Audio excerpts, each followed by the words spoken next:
Tout le monde, salam alaikum.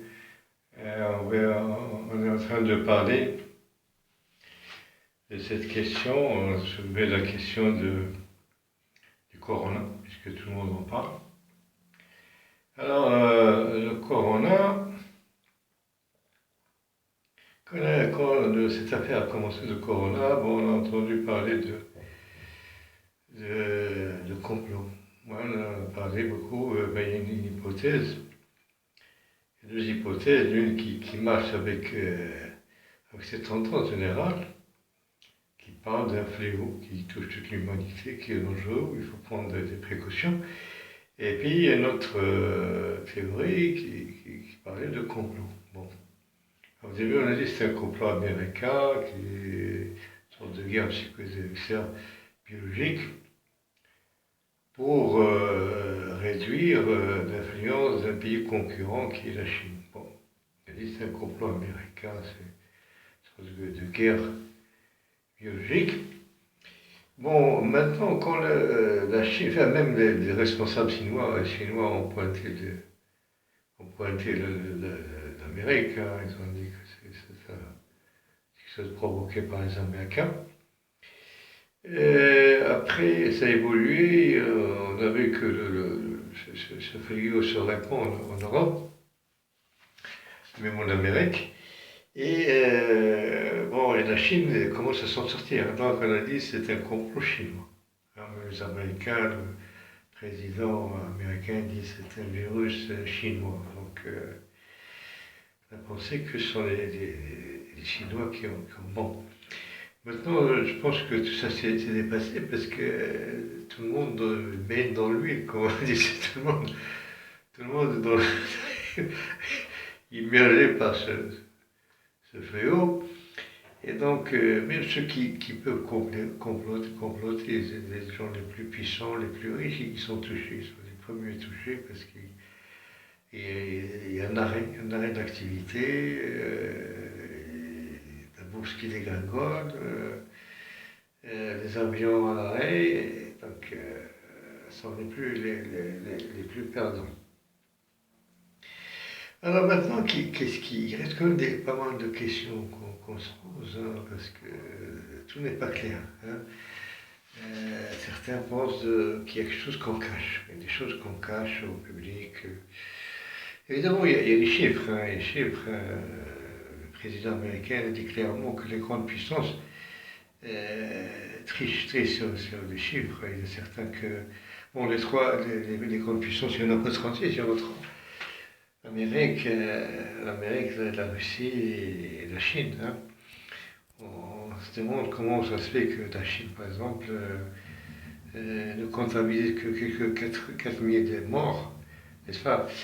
Alors que la ville où ça a commencé, Wuhan, cette ville, elle a quand même 11 millions d'habitants, et elle était bloquée enfermée pendant 11 mois. Donc il y avait une gravité énorme. Et si on voit par exemple qu'un pays comme l'Iran a été ravagé par le virus à partir de la Chine, parce qu'il y avait quelques familles d'origine des familles iraniennes qui habitaient dans cette ville. Et quand le virus commençait à se répandre, ils sont partis en Iran, mais avec ça, ils ont avec quelques familles venues de cette région chinoise, arrivés dans leur pays, ils ont ravagé, le pays était ravagé par là. Donc on s'étonne maintenant, il paraît qu'il y a plus de morts en Iran qu'en Chine. Bon, ça. Bon, mais c'est pas tellement ça, parce que y a des pays qui trichent pas tellement. Hein. Et le fait est là, il y a un fléau. Bon. Maintenant, qu'est-ce qu'on cache derrière ça? Bon, il y a évidemment le problème économique, la crise économique.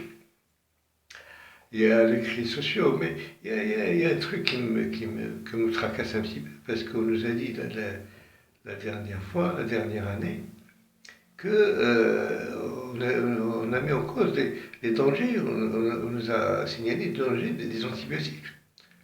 On nous a dit qu'il il y a 1 million plus de gens qui sont morts l'année dernière, où il y a 2 ans, par l'effet des complications qui proviennent de médicaments, de certains médicaments, comme les antibiotiques. Et on nous a dit que cette année, donc on a prévu ça, on l'a dit l'année dernière, donc ça concerne cette année, on dit qu'il devait y avoir cette année 10 millions de morts à cause des antibiotiques. Alors, bon, maintenant, on ne parle plus des antibiotiques, danger des antibiotiques, des morts. Est-ce que sont passés ces millions? Est-ce que ces milliers de morts du virus ne cachent pas des millions d'autres qui sont morts justement par des antibiotiques ou des médicaments? Parce que finalement, c'est une question d'immunité. De fond, le corps a sa propre immunité, ses propres immunités, mais avec ces médicaments, si vous voulez, le corps il ne développe plus cette immunité, ces anticorps individuels. Donc ce sont des médicaments, le corps il attend donc des choses qui viennent d'extérieur. Oh, si vous voulez, tuer des microbes qui rentrent, parce qu'il y a des milliards de microbes, hein? Il y a des milliards de cellules dans le corps, et le nombre de microbes paraît depuis 10 fois plus, mais le corps traite ces microbes, il n'a pas de problème. Et donc, il semble que le corps qui s'est retiré, les anticorps du corps sont retirés pour laisser la place à ces médicaments, maintenant les corps réagissent. Ils ont développé un certain mécanisme pour, si vous voulez, attaquer ces médicaments. Il semble que, si vous voulez, ça entraîne un dérèglement complet. On ne peut plus contrôler. On nous a bien dit que ce sont des médecins et des pharmaciens qui ont dit mais il n'y a pas des morts. Est-ce que ce microbe, la médiatisation, parce que c'est ça la question, c'est la médiatisation intense de ce phénomène de corona. Bon. Alors, ce qui nous intéresse, c'est que, donc, ce qui est important, c'est l'immunité du corps. C'est que notre corps puisse se défendre. Mais là, ce qui nous intéresse, nous, en tant que vision dans cette vision soufie, c'est que ce n'est pas uniquement le corps qui est attaqué, qui doit retrouver son unité, mais même l'âme, l'esprit. L'homme est attaqué à plusieurs niveaux. Hein? Tout vient de l'âme, de ce qui est haut dans l'être humain. Et l'être humain, on parle du karma. Le karma, qu'est-ce que c'est? C'est l'être humain, il est dans un champ de force.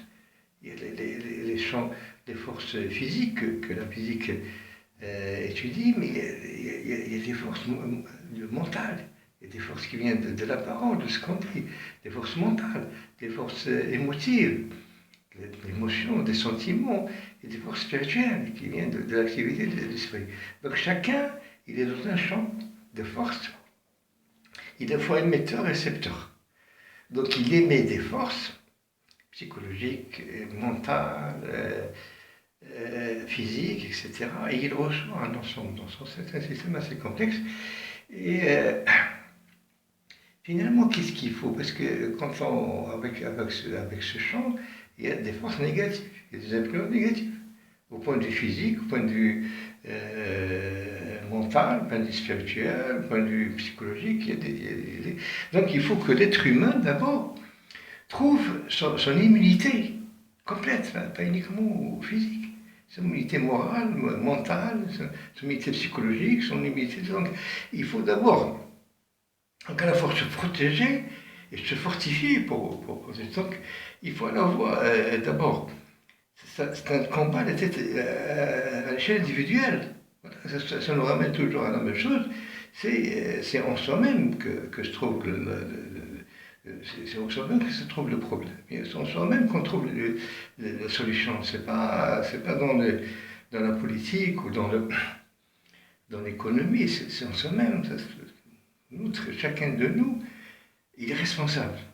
Sur ça, à l'échelle de l'humanité, hein, c'est pas uniquement. D'abord vis-à-vis de lui-même, de son entourage, et aussi de l'humanité. Bon, alors ce qu'il faut, c'est de protéger, c'est l'immunité qui compte. C'est pas les microbes, les influences, ça on ne peut rien faire. Hein. Ils existent toujours. Donc il faut travailler sur soi-même. Donc il y a une discipline à faire. Donc il faut se fortifier, n'est-ce pas? Se protéger, se fortifier.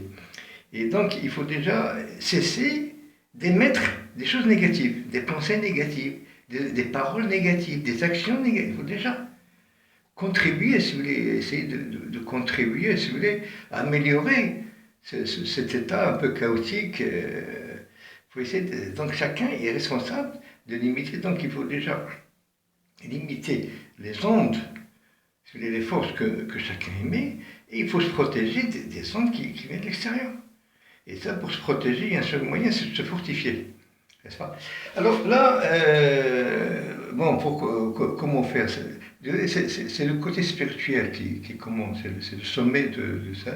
Tout vient, si vous voulez, du niveau spirituel. Et donc là, la solution est spirituelle, individuelle, spirituelle avant tout. Et puisqu'on parle du soufisme, la solution soufiste, c'est le dhikr. C'est le dhikr, c'est l'invocation. Remplir son temps avec l'invocation.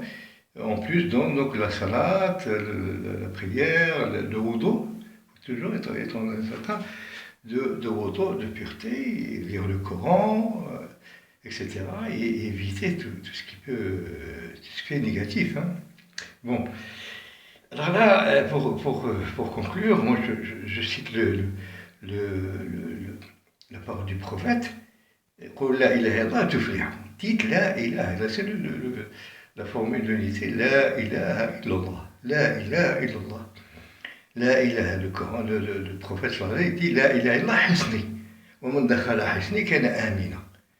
Donc la ilaha illallah, c'est la protection qui est mise à notre disposition à chacun. Il aussi dit la ilaha hisni, wa man dakhala hisni, amina mina. Donc c'est pour avoir le amen. Le amen, c'est la sécurité. Tout le monde peut avoir la sécurité.